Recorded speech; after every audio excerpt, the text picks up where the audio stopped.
The analysis fixates on kinetic exchange, missiles, airstrikes. This is a fundamental miscalculation of the threat vector. While news outlets broadcast launch footage, you are being shown a decoy. The regime's stated intent to hit back at the US and Israel is not a bluff. It is a signal. But the target is not a city. It is the central nervous system of global finance. Analysts at RUSI have mapped the protocol.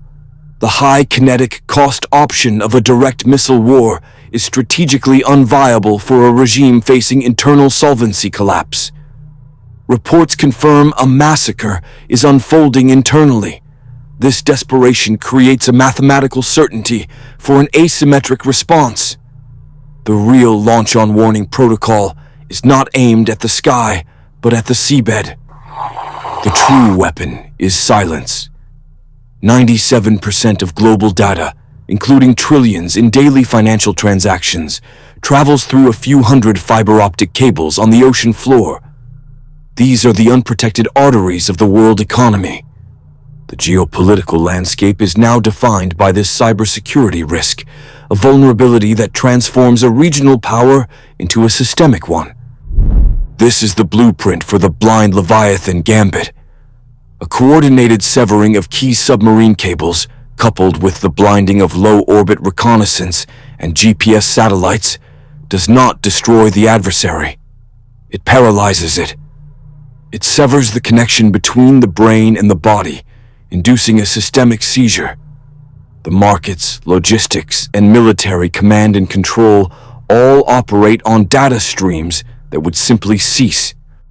While Israel remains on maximum alert for a conventional attack, the real strike will not be announced by sirens.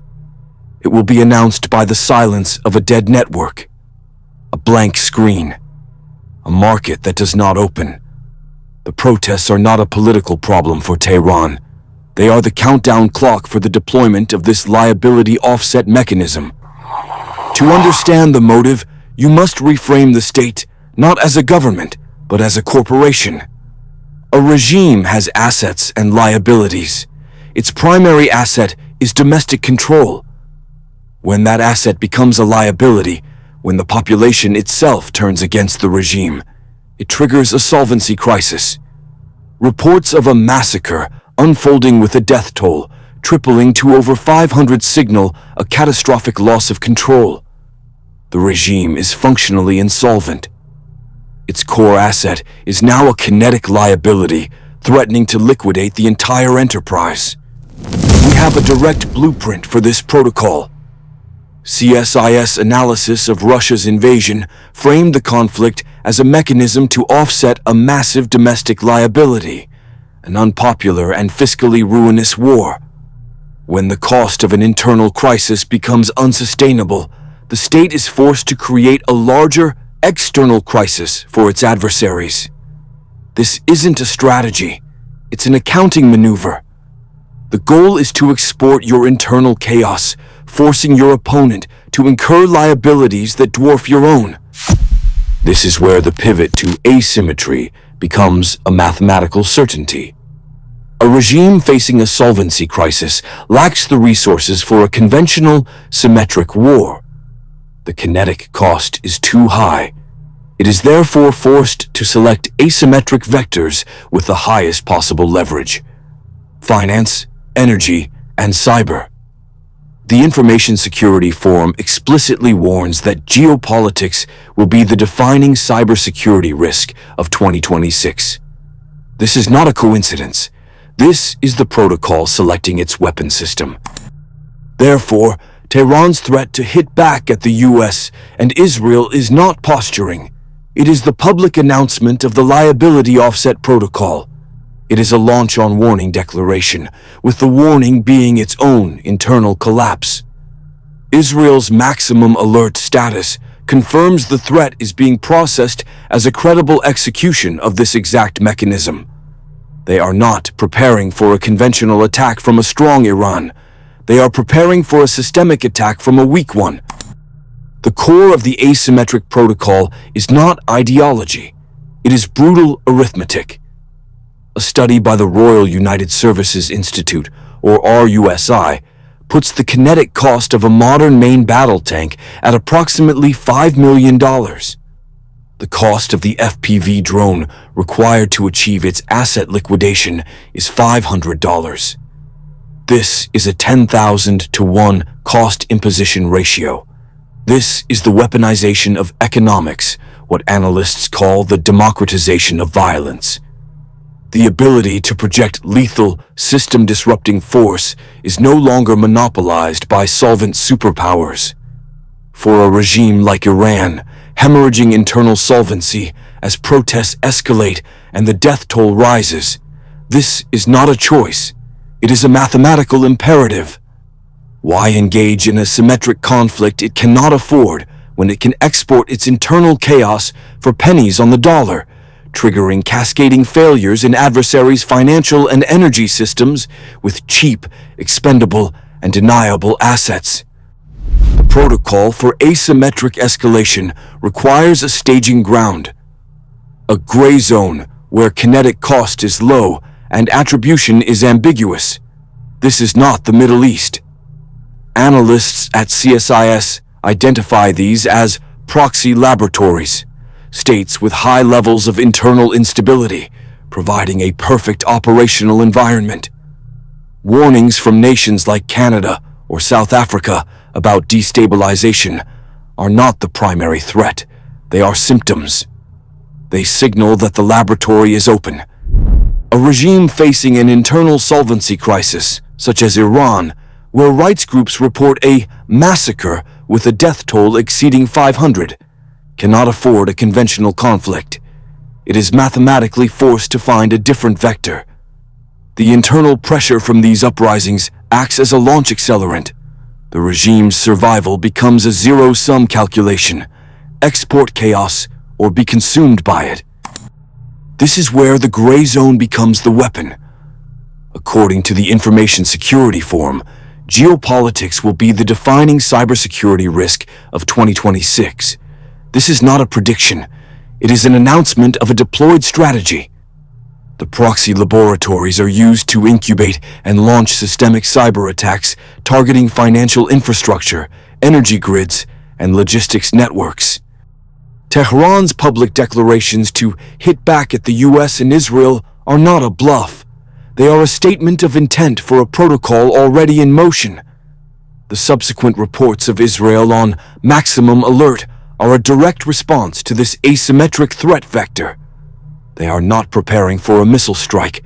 They are bracing for a systemic shock originating from an untraceable, non-kinetic launch point. This is the blueprint for 21st century warfare, leveraging systemic fragility from a distance. The objective is not territorial gain. The objective is to impose such a high liability on an adversary's system that their capacity to project power is neutralized. The protests in Iran are the trigger, the gray zone is the launch pad, and your economic stability is the target. The launch on warning doctrine is a legacy protocol from a bipolar world. Its logic is brutally simple. If early warning systems detect an incoming nuclear strike, you launch your own missiles before the enemy's warheads arrive. According to CSIS analysis, this removes any incentive for a first strike by guaranteeing mutual annihilation. The entire system is built on one assumption, that the sensor data is irrefutable. That assumption is now void. Geopolitics is projected to be the defining cybersecurity risk vector by 2026. A cyber attack is now the primary accelerant for systemic failure. The objective isn't to detonate a warhead. The objective is to blind the system that sees it coming. This creates the fog of digital war. A commander receives an alert, multiple inbound vectors. Seconds later, the radar feed goes black. Is it a malfunction? Or is it a coordinated cyber attack blinding the network just before impact? The protocol demands a decision in minutes. Waiting for visual confirmation has a kinetic cost that is absolute. With Israel on maximum alert and Iran's regime facing an internal solvency crisis from a massacre of its own people, the calculus changes. An asymmetric cyber attack becomes a low-cost, high-leverage mechanism to export chaos. It forces the commander's hand. In the fog of digital war, fear of hesitation becomes the trigger.